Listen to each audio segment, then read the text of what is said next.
love that. That was good, wasn't it? That was nice. That was nice, yeah.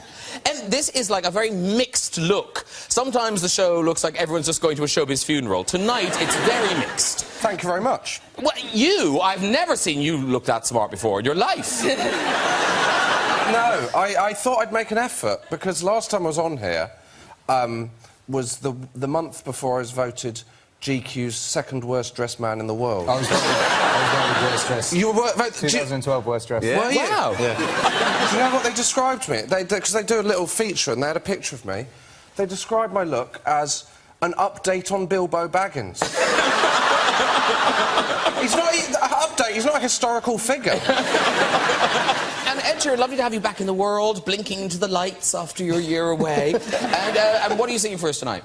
Castle on the Hill. Beautiful. It's a hit. It's a hit. Song about Suffolk. There aren't enough songs about Suffolk. I think that's the only one. Yeah. And Matthew McConaughey, congratulations on your new movie Gold. We'll talk about it more in a bit. But I saw a clip, and you were accepting an award for Gold, and there was a really funny audience reaction. Do you know what I'm talking about? I think I do. So you get up there, you get the prize. Yeah. And as I like to open up, usually I start off with all right of some sort, or all right, or three sorts. First three words I ever said on film, and I don't think about it, but I think this night I just said, all right, so, and everyone goes, ah! Yeah. So you can't say one all right, you've got to do three. If it starts with the one, I've got to add the other three, yeah. The audience demands it. Is it like Beetlejuice? It appears if you say the third one. Something nice happens, yeah. All right, all right, all right.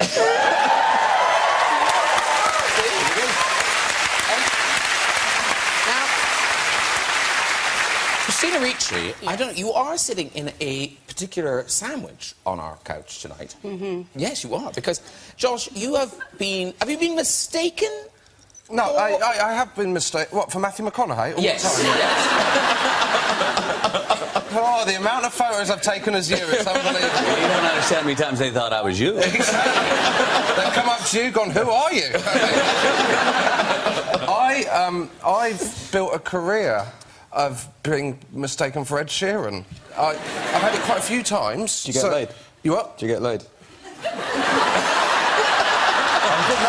I'm just wondering, I meet ginger people all the time that are like, thanks. Yes. So I get... That's a little awkward now, Josh, isn't it? So I'm now the only Ed Sheeran that's not getting laid. I've got the worst of both worlds. I was literally just talking about this with Christina backstage, because there is a kid who his job is like, people employ him to, when they can't get me for stuff, they employ him to look like... Is this guy? Is it... Yeah. You've met him. You've met him. Mate, that's not cool. I don't think I thought that was like a doctored picture of you. What, really? No, wait, here you are together. Yeah. Now, in fairness, you do, like... That was a while back, though. I've managed to grow a little bit of facial hair. He looks like you looking into a spoon.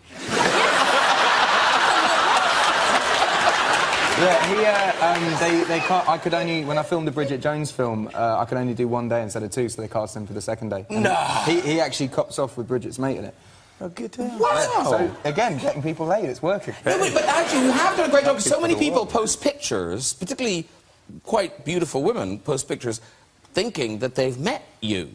And sometimes, like... It's always just a fat dude who looks a bit drunk that's kind of like that. I didn't want to say that, but you're right. I mean, some of these are quite ropey. Met Ed Sheeran last night.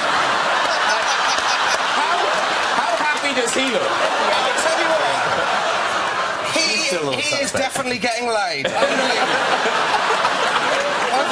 I've never had any of that excitement. I went to watch England at the European Championships, and I heard people around me whispering, going, there he is, there he is. I thought, here we go. And then the whole of the England contingent stood up and started shouting and pointing at me, you're just a shit Ed Sheeran. I'm so sorry, man. I'm so sorry. But now, talking pictures on the internet, Christina Ricci, you found a real niche for yourself. Just tell us about... Is it called Ricci-ing? Yeah, it's Ricci-ing, but I like to call it, I can fit in that. That's the hashtag. I That's can the fit it. series. The series is the I can fit in that series. So, Photos. and you put them on Instagram. Yeah. And I think we've got some of the pictures Okay. of. Before we show them, how did this happen? I just have always really liked to try to fit into small things. And I have a 2-year-old, and without me doing anything, he likes to get into small things also. So Okay. it must be Did genetic. this start before you were born? When you... So here you are. This is. I don't know whether It was a think of that one, wasn't it? It was That's it on that. here you are. This is you. Now, I hope your 2-year-old. Is that a dryer or a washer? I did get all the way in either the washer or the dryer. Okay. It was like on top of each other. I don't remember which one I was on. You know, you Okay. can just take your clothes off and put it in. I like a challenge. On the go. What else have you got in? You've got in. Is that your In the sink? sink. That was my sink, yes. And you thought I can fit in that, That's what I thought, yes. and you could. There's the fridge one, too, which is pretty good. We've got the fridge. Oh, good. Yeah. That was a challenge. That was a real hard one to get into. Oh, really? Yeah, because look, see how my leg doesn't really fit? I guess, yeah, but you actually, it looks more capacious.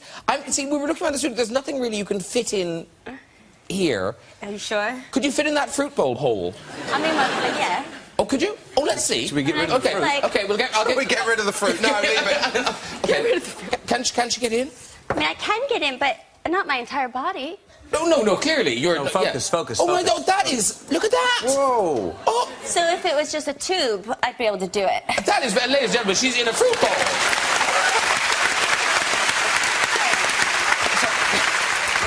Flash anyone who needs a shoe. That is a first. We've never had a guest in the fruit In bowl the fruit before. Well done, well It would be done. very disappointing if you'd said, we do that every week. Right, let's start out with Gold, Matthew McConaughey's film, which opens on the 3rd of February. And this is an extraordinary story. Yeah. It's one of those stories, it could only sort of be based on a true story, because there's so many twists and turns and things you don't see coming. Was it a huge story in the States? Because I don't remember reading about this story. He was Canadian, and it was a huge story in the States because hundreds and hundreds of millions of dollars were invested by New York bankers and their clients. And if you go see the film, you see a lot of that money was lost. Almost all that money was lost. So it was a huge story. This guy, his original name was David Walsh, I play him as Kenny Wells, literally had a dream. He's a prospector. Literally had a dream that he knew where the gold was in Indonesia.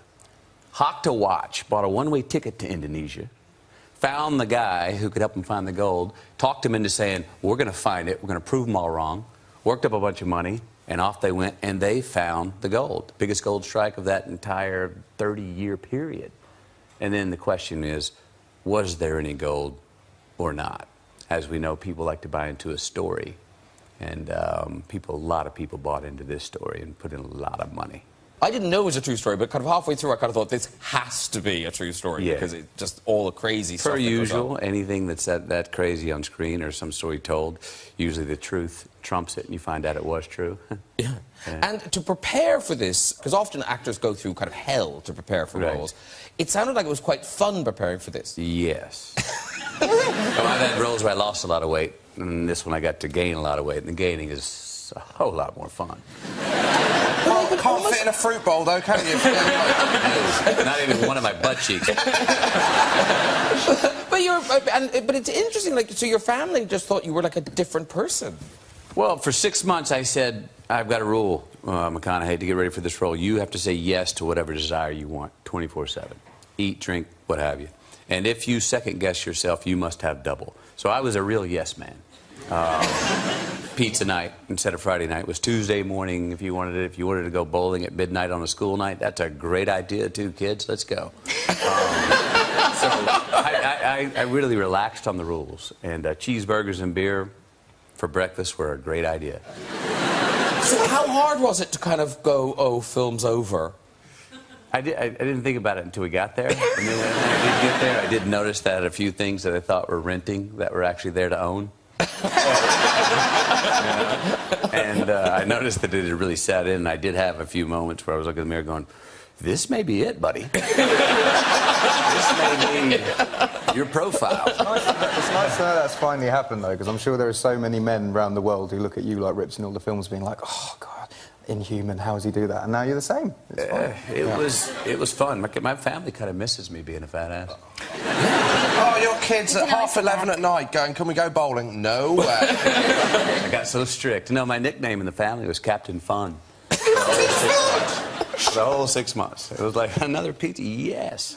Milkshakes for breakfast, great idea. So did your kids get fat as well? No, they didn't. No, I mean, the whole family probably put on a little extra luggage, but I mean, I was fat and happy. It was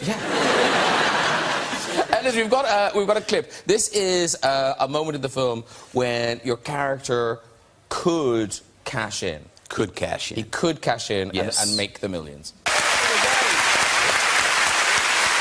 Very good. And I read you in an interview talking about how when you read the script, you knew this man. I knew it right away from the inside out. But kind of through your dad. Yeah, through my dad. My dad was a pipe and oil salesman, which means he was peddling pipe, meaning you're on the phone, pay phones, in the bar, before cell phones. And he would take me around the country. We'd hop in his car and we'd go office to office to people that owed him money. And bringing his 12-year-old son would shame a lot of them into paying him, right? And he also loved a shady deal. He would always say this, God damn, buddy, I'd rather do a shady deal with some fun people than a great deal with a bunch of straight asses. That's Kenny Wells. I just want one story about your dad. The bet involving your brother. Do you know the story I mean? The bicycle? Yeah, the motorcycle. Motorbike? The motorcycle. Oh, yeah. Another way my dad did great business. Our upbringings are so similar in some ways. Are you getting laid?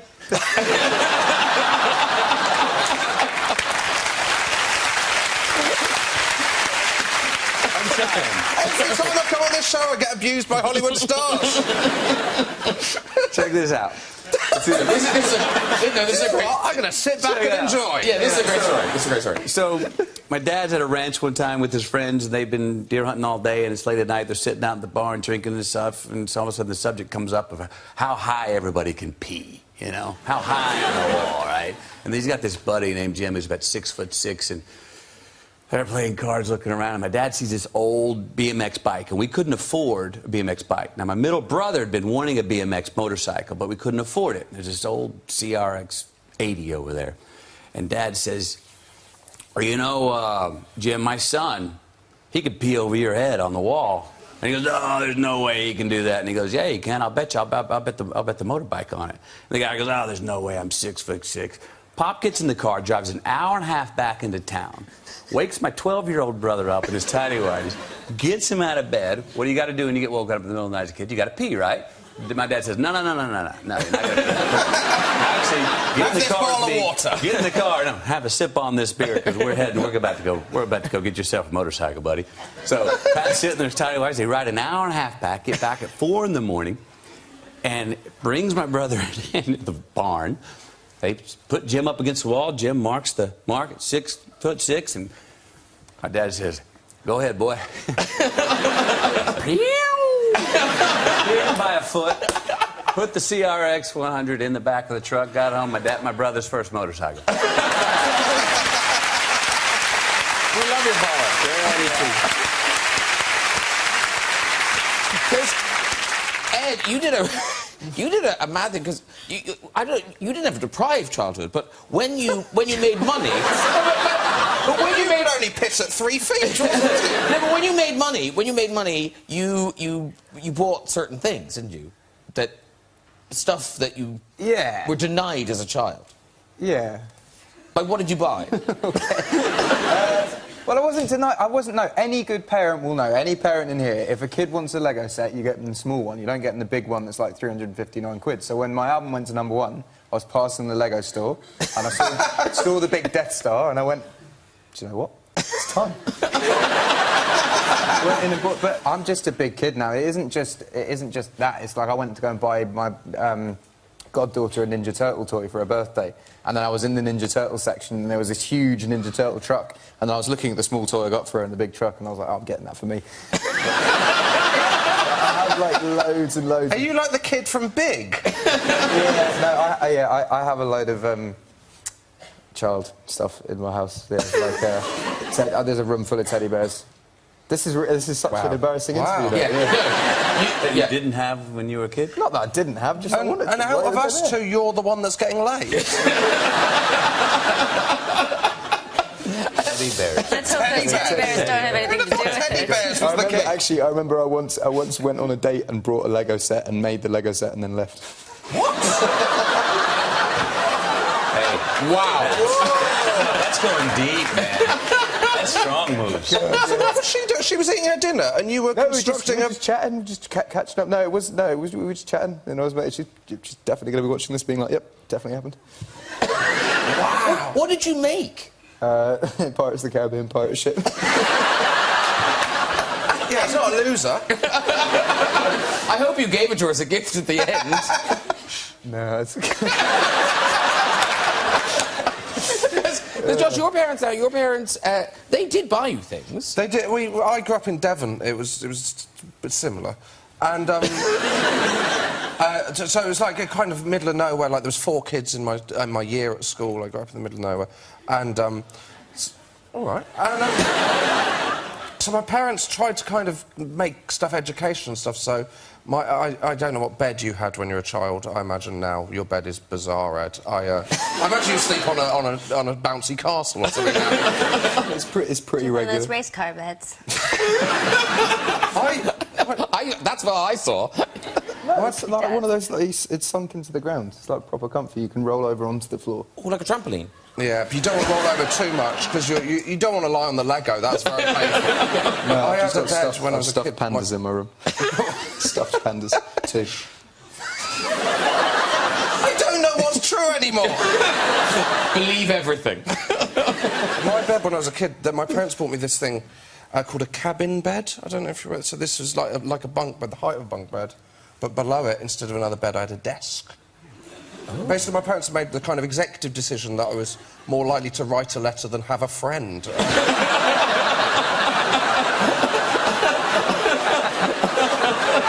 go around, stay over. No, but you can catch up on your admin.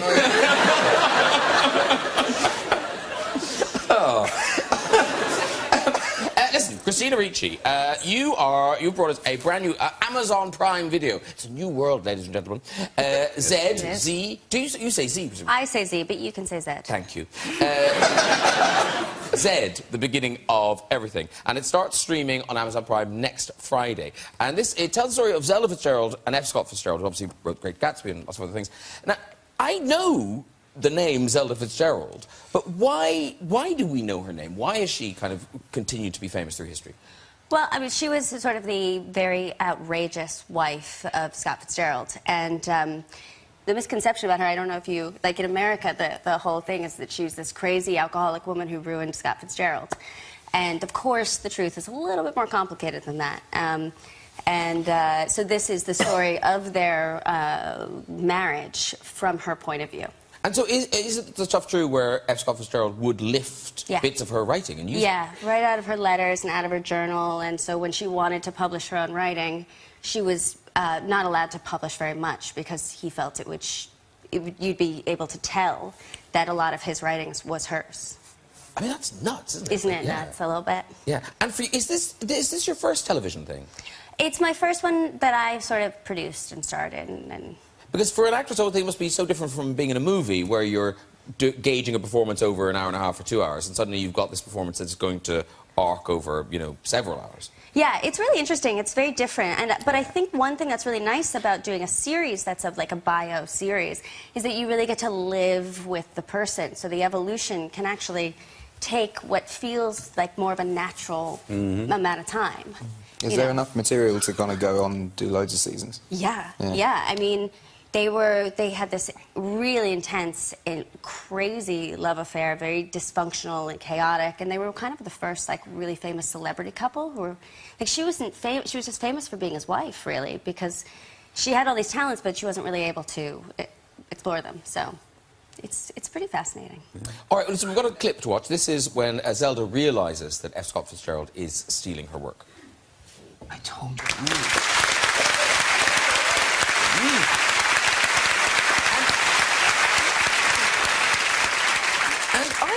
And this can't be true. This is your first romantic lead. It kind of is, yeah. Like my first like straight dramatic romantic lead. Wow. Yeah. Yeah. Good on you. Thank you. And it's also, ladies and gentlemen, people may not be aware, it's your first use of a merkin.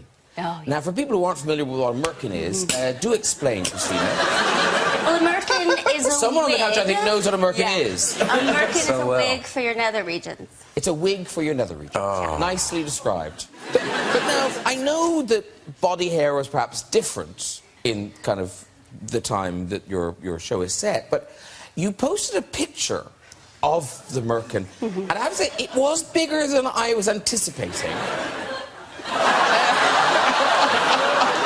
You could barely fit that in a fruit bowl. I mean, you must have looked like you were wearing grass skirts. It was big. That is an enormous merkin. It was pretty big. If you don't mind me saying. Did they trim it to size? We trimmed it down a lot, yeah. But what's interesting is that last time I was here, I had a period film.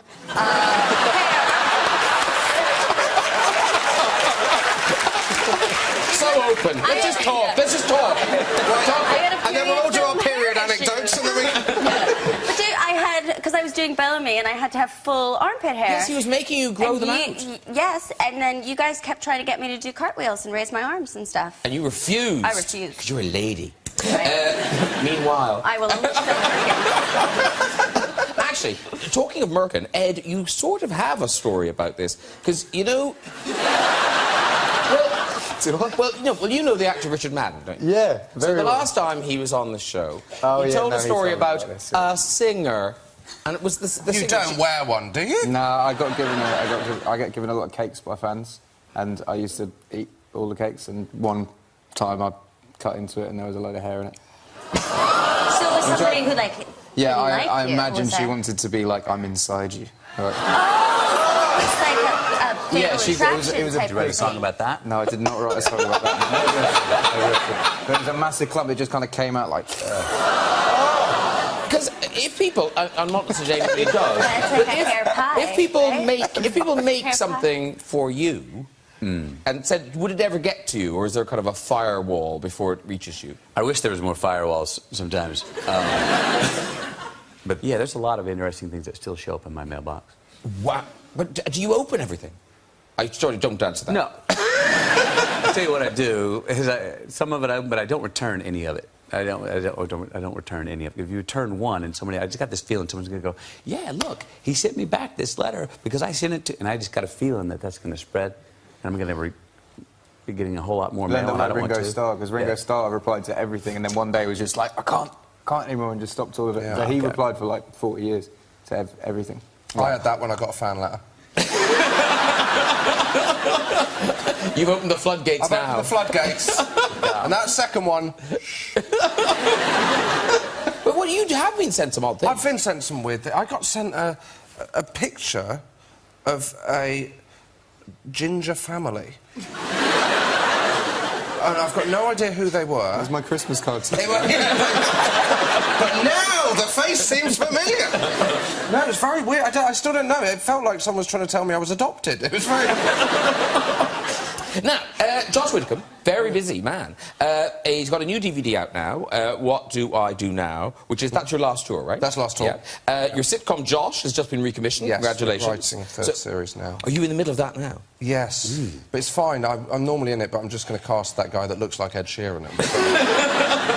And very exciting, next Friday, The Last Leg is back. Yes. Channel 4 at 10 p.m. Now, I have to say, last year, what a gift for doing a topical... It was great, wasn't it? The show. Yeah, great to do a topical show when the world is going to shit. Everyone's going to die, but we're going to get good ratings. Well, you're the Rio Olympics as well, which is a good thing. The Rio Paralympics, we was great, went to Paralympics, and then we had, obviously, Trump, which was interesting.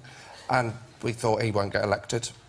And he did. But then, of course, we had Brexit, and I remember like sitting in front of the television and see Jeremy Corbyn So on your show. How did that happen? So Jeremy Corbyn is he's kind of our Bernie Sanders, I suppose, kind of figure, and he came blast from the past, isn't it? Great reference. No, he's the, and so I think we just asked him to come on, and he genuinely turned up for the show, and he'd never seen it. So he didn't know who I was. Like I was like, I'm Josh, and he was like, all right, thinking I was just some bloke. Like, I was like, I'm on the show, and he was like, all right, okay. And then I think he'd been told he was going on like a Friday night chat show. I think he thought he was going on this. He had his anecdote for the red chair. He was ready to go. I feel like if you want to be the leader of the country, it's not that astute to go on a show you've never seen. No, it's a bit worrying. Yes. You imagine that if he was the leader of the country and he'd meet the President of America and he'd go, I've got no idea who you are. And then, the weirdest thing was, I've never said this before, but I was on a train the week after, and he sat down in a seat, and he sat down opposite me, and he didn't recognise me. I was like, you're right, and he went, yep. Well, he was very busy. He was very busy. Yeah. And then he turned to me and he said, are you getting laid? I was like, what are you doing? Very quickly, talking of unlikely encounters, because this was all in the papers, because your little... Oh, no, mate, come on. Well, just because what we read in the papers... I got cut up. Yeah. I got cut up. So this was the... Was it... You think rugged, right? I see that. I can't wait to hear that. So was it Beatrice or Eugenie? Oh, mate, I can't talk about it. Oh, can you not talk about it? Oh, no, OK, sorry, I'll shut up. Was it a hat accident? It was James Blunt. It was James Blunt trying to get his pop career back. He tried to kill you. How did it end up in the papers? I don't know. There wasn't a lot of people there that night. Wait, I have no idea. Yeah, Am I out of the loop what So you here? can't tell the story. I can't tell the story. You can say allegedly what happened. OK, allegedly, one of the princesses, Eugenie or Beatrice, James Blunt. one of them, and James Blunt and Ed Sheeran were in a room, presumably in a palace, and James Blunt allegedly wanted to be knighted. Is that a euphemism? And so one of the princesses found a handy sword to knight him. Did you not read this in the papers? Well, I didn't know James Blunt was involved. Up to that point... Anyway, there was a bit of sword play and Ed Sheeran got cut in the face. Is that right? No. Do you know what? I have no idea how that story came out. I have no idea, because, like, it was so tight. It was, and, like, for, like, 2 weeks afterwards, I had this huge gash on my face and people would be like, oh, what happened? You'd be like, oh, I fell. And then suddenly it came out. That The is... alleged...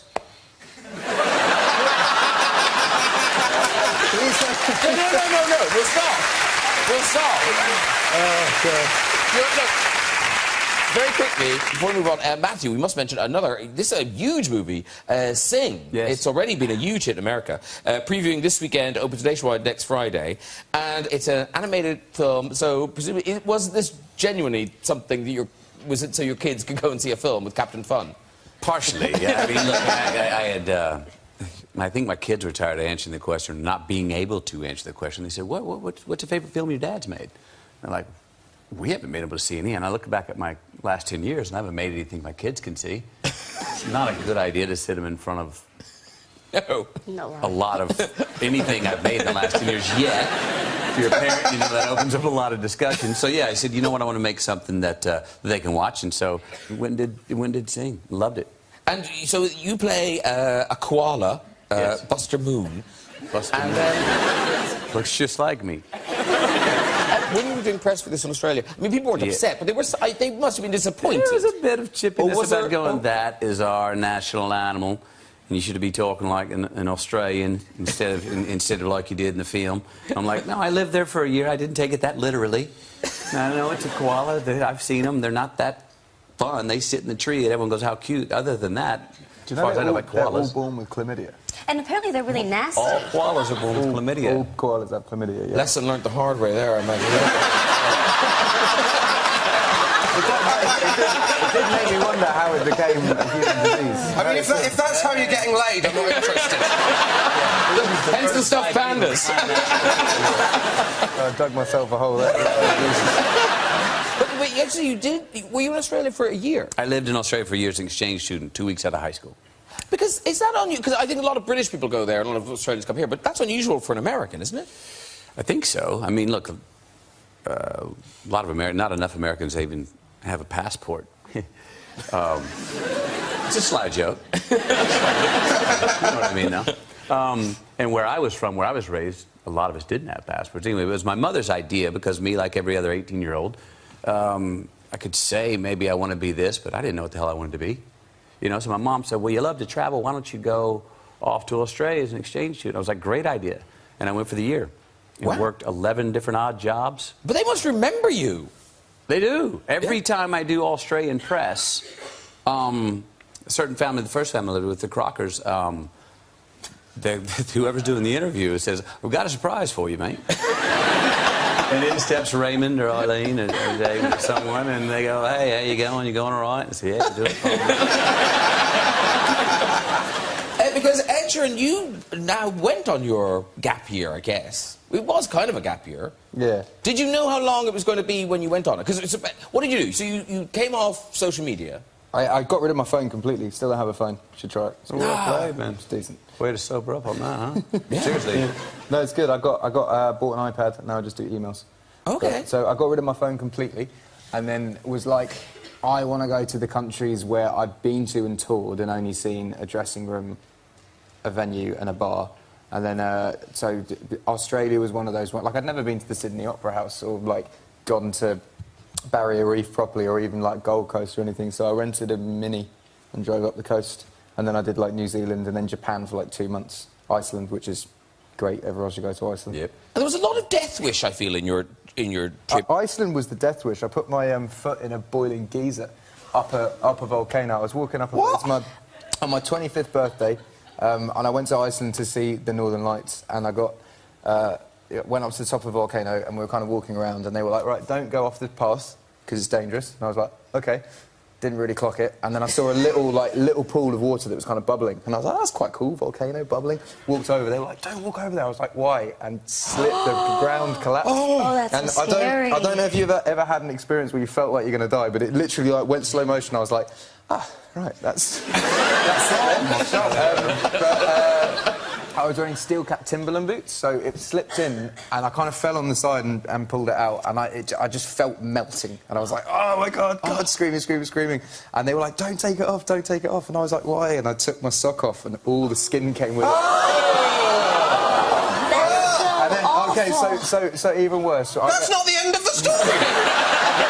Even worse! I get helicoptered out, and they put a skin graft on it because there's literally no skin, and I'm kind of like shaking like this in bed, like trying to get to bed, but I'm kind of like real and like in bed, and then I just pass out, and then I wake up to the tannoy of the hotel being like, right, there it is, folks, the greatest sighting of the Northern Lights in the last 20 years. That won't be happening again for a while.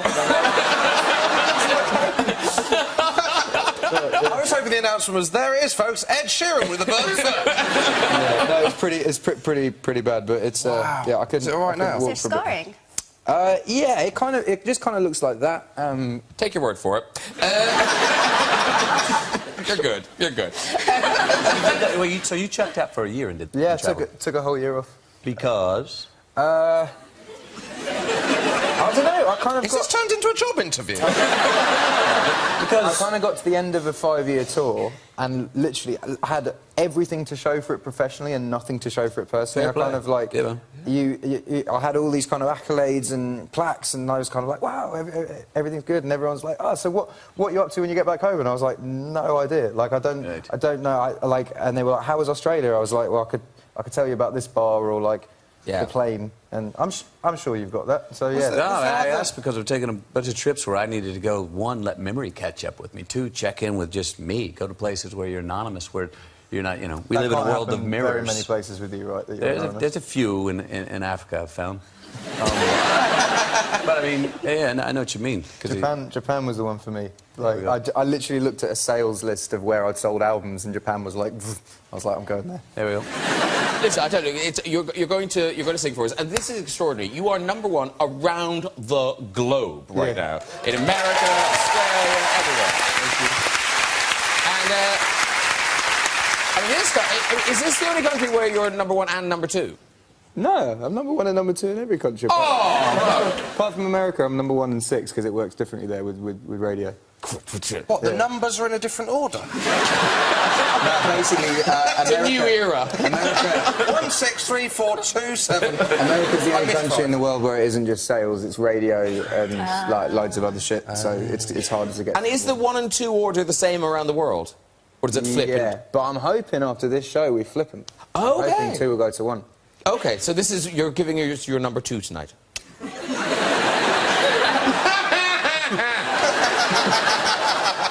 Your stage awaits. Right. Over goes Ed Sheeran. Very good.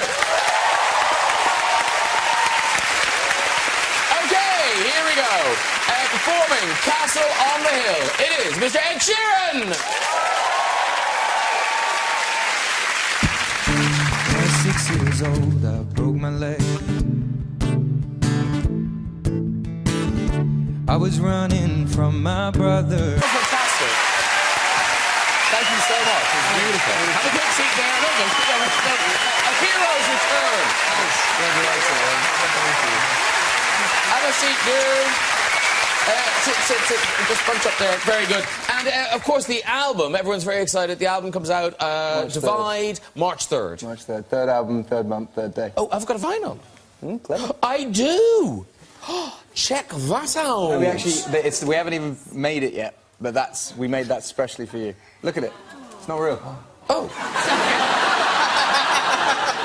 Hence more valuable. All right, it's nearly time to go, but we've just got time to go for the visit to the big red chair.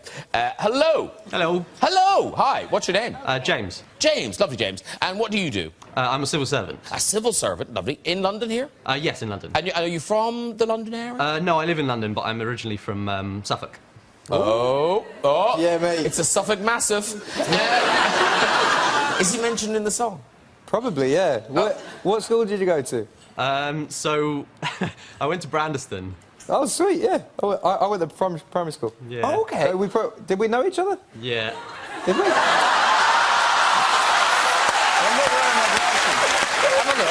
not wearing my glasses. What did you say, James? Hello, yeah. James. Yes. Me?